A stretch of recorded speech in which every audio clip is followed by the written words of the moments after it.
Raplamaal Hiie külas näib Hiiemäe talurahvas tõesti noa jälgedes käivat. Päris laeva nad nüüd küll keset kuiva maad ei ehita, aga hädalised loomad-linnud saavad sealt abi ikka küll. Muideks siin on ka midagi üllatavat, või mitte nii väga üllatavat, ega see looduses ei olegi nii väga üllatav, aga vähemalt siin noalaevas on kõik paigas, kedagi ei diskrimineerita. No nad tegelikult ütleme niimoodi, et nad lihtsalt 2 isast on nüüd, need on 2 venda. Ja no veel verepilastus. Ja lisaks verepilastus, jah.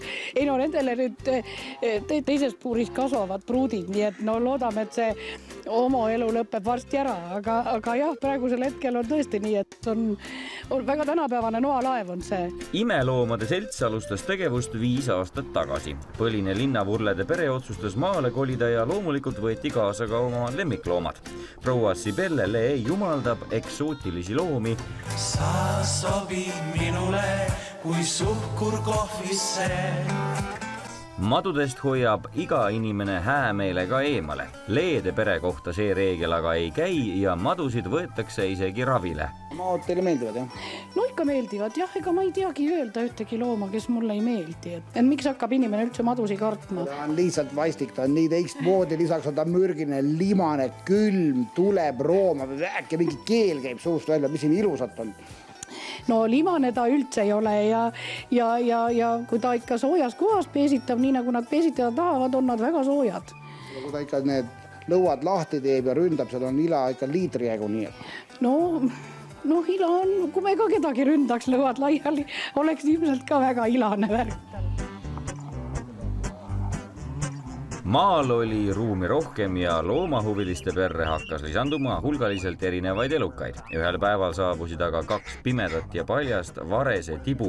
Linnupojad jäid puu langetamise tõttu ilma nii oma kodukesest kui ka vanematest. Leede pere kasvatas varese titet suureks ja lasi vabaks. See kogemus jättis oma jälje ja just sellest saigi alguse Metsloomade taastuskeskuse rajamine. No Metskits on ka täiesti nagu koduloomsul, kuidas tema tuli? Tema juhul oli niisugune asi, et masinad jäidki sinna Einamaale ja jäid ka ööseks. Inimesed jäid jälgima metsaservad, kas see ema ikka tuleb. Ja ilmunud ema ikka hilisõhtuni ja hakkasid rebased juba tulema. Ja ma mõistan täiesti, et inimesed ei suutnud seda täpilist väikest pämbit siis jätta nüüd. Väga armas. Jah, väga üliarmas ja jätta teda nüüd rebaste söögiks. Kuna ta oli nii vast sündinud, siis navanöör oli täitsa märg ja pehme alles ja kasukas niiske ja et järelikult emaga kontakt jäi ikka väga minimaalseks, et tema nüüd arvabki enese inimese lapse olevat ja pigem kardab teisi kitsasid kui inimesi, eks ole. Ega temast metsalooma ei tule enam? Ei tule.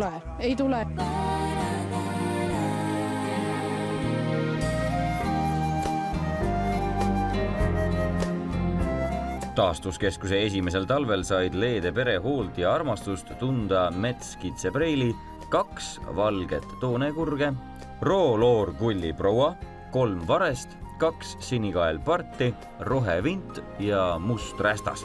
Kokku on 3 tegutsemisaasta jooksul elule tagasi võidetud üle 100 erineva metsaasuka ja linnu. Ka talvel Tallinna lahel näljast nõrkenud luiget turgutati üles just selles talukeses. Luiki tuli sellel talvel 8. Kes siis külmunud jää külge kinni, kes muidu nõrke. 1 neist suri, aga teised läksid kõik vabadusse tagasi ja loodame, et see teine võimalus läheb paremini. Et me ei lasknud neid enne minna, kui oli kindel, et nad ka lennata suudavad.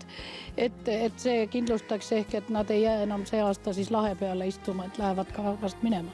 1 luigepreili on ametlik alles, jah? Ja 1 on, et see nüüd on laululuik. Ja see on leitud siit Raplamaalt, on inimesed helistasid tee äärest ja ootasid, kuni me kohale jõudsime. Et temal ei ole nimelt poolt jalga. Ja mingisuguse imega on temal see niimoodi ise ära paranenud, et ta seal looduses hukka ei saanud. et tal on könt on olemas, millele ta toetada saab ja ta verejooksu ega põletikku siis looduses ka hinge ei heitnud. Ja ta saab praegu endaga väga hästi hakkama, et väikene tiik tal on, muidugi vajaks ta hädasti ka suuremat tiiki, aga elame päev korraga. Loomakaitsjatele on Leede perest palju abi. Kuidas need linnud üldse sinu juurde jõuavad ja loomad? Neid teid on päris mitmeid, et nüüd Imeloomade Selts on Loomakaitse Liidu liige. Sealt kaudu seal inimesed tegelevad väga palju hätta sattunud metsloomadega. Need rändavad kõik siia meie juurde. Ja ka eraisikud, eks ole, saavad Keskkonnainspektsiooni numbri pealt meie kontakti, saavad siia tuua oma linnu, kes leiab kodulehe kaudu. Ühesõnaga, nagu see info ikkagi kuigi palju liigub, et üks kohtki, kes tegeleb ka mitte ainult kaitsealuste tegelastega. Loomakaitse Liidul praegu ei ole tõesti mitte ühtegi teist kohta, kuhu panna neid loomi, kes on kuskilt viga saanud või kuskil ripakil. Ja siiani on olnud Imeloomad ainus koht, kes neid vastu võtab.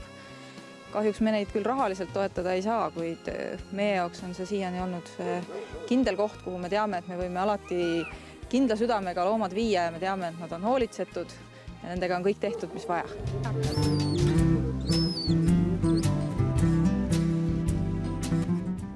Inimene reeglina kiindub oma hoolealustesse. Pärast paranemist tuleb aga lahkuda.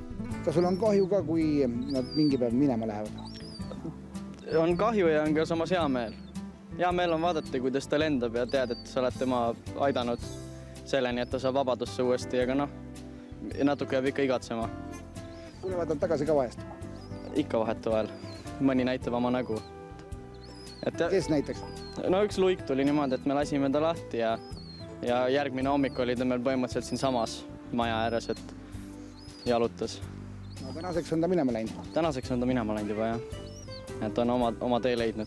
Eesti riik suhtub loomadesse peaaegu nii nagu Hitler inimestesse. Ühed on abi ja elamist väärt, teised aga hukule määratud ja nendest soovitakse külma südamega üle astuda. Leede pere jaoks pole aga oluline, kas elukas on kaitse all või mitte, kui hing on sees, siis tuleb ka aidata.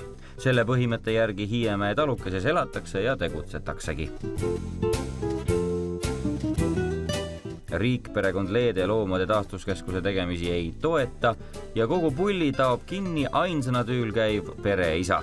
Siin saavad aga juba head inimesed appi tõtata, kui teie meelest on ka orav, kajakapoeg, metskits või tont teab, mis imeelukas abi väärt, siis annetus Imeloomade Seltsi kontole on suureks abiks. Noalaeva meeskond ja asukad on juba ette tänulikud.